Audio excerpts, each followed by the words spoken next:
Salut et fraternité. Je viens de voir un film tout à fait intéressant qui s'appelle La zone d'intérêt. C'est un film, c'est un drame de guerre britannico-polono-américain, écrit et réalisé par Jonathan Glazer, sorti en 2023. Euh, Son titre provient de la zone d'intérêt du camp de concentration d'Auschwitz, qui a également inspiré le roman La zone d'intérêt de Martin Amis, dont le film est une adaptation. Alors le pitch c'est celui-là, enfin voilà l'argument comme on dit. Le commandant d'Auschwitz, Rudolf Höss, et son épouse Hedwig réalisent sur un terrain directement adjacent au mur du camp de concentration, d'extermination, leur vision d'une vie de rêve avec une famille nombreuse, une maison et un grand jardin. Cependant, lorsque Rudolf doit être muté à Oranienburg,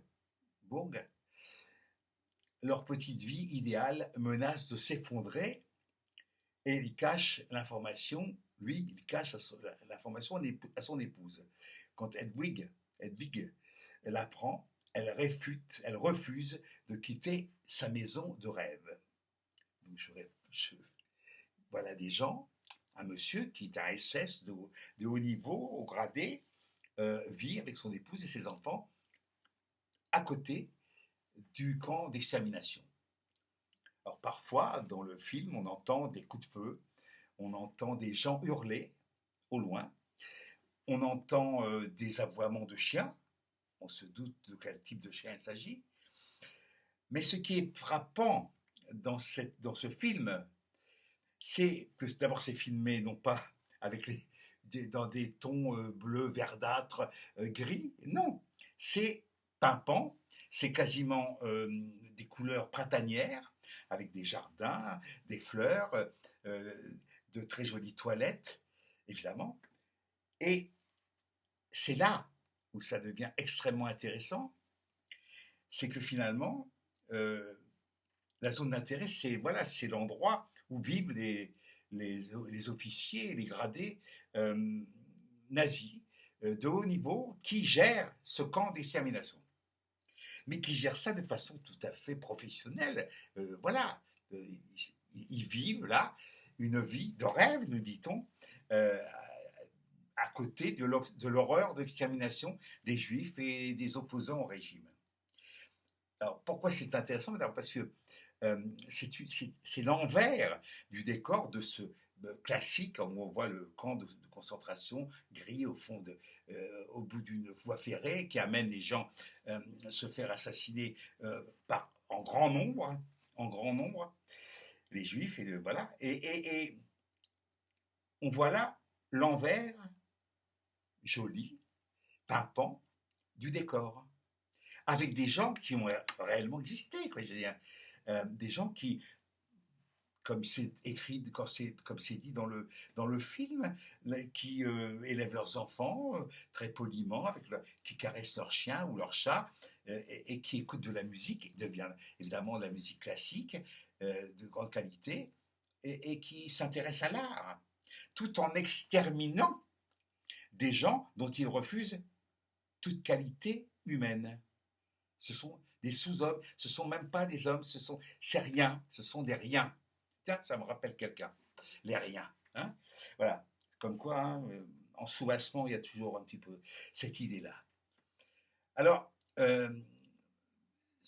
ce que je voudrais, de façon peut-être abusive, rapprocher cela d'une chose beaucoup plus banale et beaucoup plus triviale, c'est que de la même façon, quand vous avez, mettons, une trilogie d'agneaux aux fines herbes, ou avec, je ne sais pas, la salicorne, etc., dans votre assiette, et que c'est très agréable à manger et à déguster autour d'une table, vous ne pensez pas Vous ne pensez pas au petit animal charmant qui a été assassiné pour que vous ayez ça à votre assiette. D'accord? Voilà. Donc, il y a toujours cette espèce de relativisation de l'horreur. Hein. D'accord? Tout dépend où on se situe.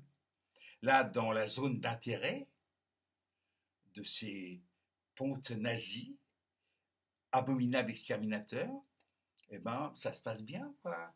Les choses vont pour le mieux. Pourquoi ça ne durerait pas? Et pourquoi est-ce que se poseraient des problèmes de conscience? Ce que je remarque quand même, c'est que chaque fois qu'on a pu interviewer des anciens nazis ou des anciens tortionnaires de partout et d'ailleurs, hein, en vérité, la plupart du temps, il n'y a pas de remords. Ou alors c'est complètement fin, c'est complètement. Je me souviens avoir vu comment c'était le ministre de l'armement, l'architecte préféré de Hitler. À l'instant, j'oublie son nom, mais ça va me revenir, ou pas d'ailleurs, c'est pas important. Mais ce type, oui, il faisait semblant. Il faisait semblant d'être consterné par les crimes auxquels il avait largement participé. De la même façon que le père de, de la NASA, qui venait d'Allemagne, aussi, qui était un nazi, qui avait participé largement euh, par ses expériences pour envoyer des V1, des V2 sur la gueule des Londoniens. Euh, Celui de l'appareil, il faisait semblant d'être, voilà, il avait pris la nationalité américaine, et, et puis c'est tout. Mais la plupart du temps, quand j'écoute, souvent je regarde ce genre de documentaire, ces gens n'ont pratiquement pas le moindre remords.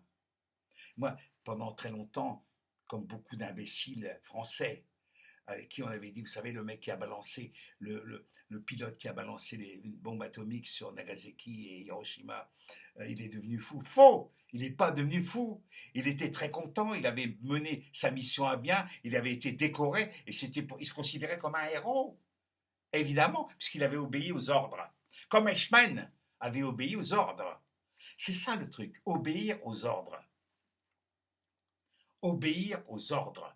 Ça lave de tout sentiment de culpabilité. J'ai obéi aux ordres. Alors, maintenant, cet argument-là n'est plus tout à fait, au droit international, n'est plus tout à fait accepté.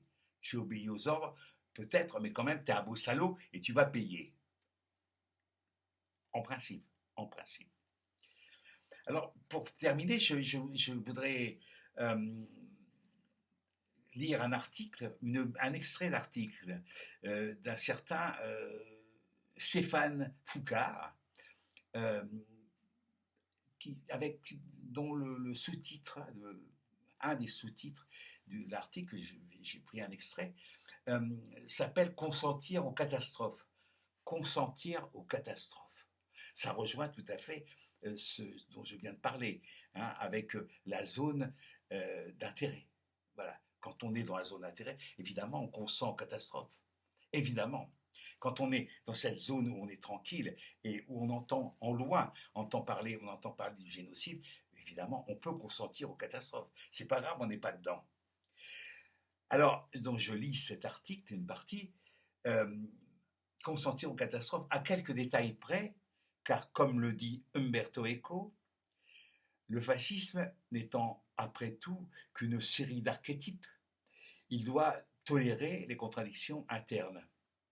Celles-ci ne sont pas un problème, puisque le chef a accès à une vérité, à une forme de vérité supérieure qui surplombe la logique même. On peut tout à la fois nier la réalité du réchauffement climatique et en même temps promouvoir les voitures électriques d'Elon Musk pour lutter contre ce même réchauffement. De la même manière que l'on peut restaurer la domination énergétique des États-Unis, selon Lee Zeldin, futur ministre américain de l'Environnement, c'est-à-dire pomper tous les hydrocarbures possibles tout en garantissant l'air et l'eau les plus propres sur la planète, comme l'a promis Donald Trump. On voit par là que tout est possible dans cette espèce de néo-fascisme, mais alors pour le coup totalitaire au sens strict des termes. Dans une perspective fasciste, dit Umberto Eco, il n'y a pas de lutte pour la vie, mais plutôt une vie pour la lutte. Et c'est là une autre voie possible de réinvention du fascisme. Ce ne sont plus seulement les étrangers ou les gauchistes qu'il faut combattre, mais c'est aussi la nature, l'environnement, qui devient l'ennemi. Et si la vie de chacun est envisagée comme un combat au service d'une cause supérieure, alors il devient possible de réclamer des populations qu'elles consentent à s'affronter à toujours plus de catastrophes, à toujours plus d'adversités, voire de faire cela, de faire bientôt de celle-ci un élément de cohésion et de mobilisation nationale. C'est-à-dire que l'ennemi, ce n'est plus le juif, l'arabe, le gauchiste, le communiste. Non, c'est la nature elle-même. La nature elle-même qui devient l'ennemi à abattre dans cette espèce de ce que nihilisme, dans ce que Emmanuel Todd nomme le nihilisme capitaliste ou occidental, c'est la nature elle-même qui devient l'ennemi. On est dedans. Hasta la victoria, mais c'est pas gagné.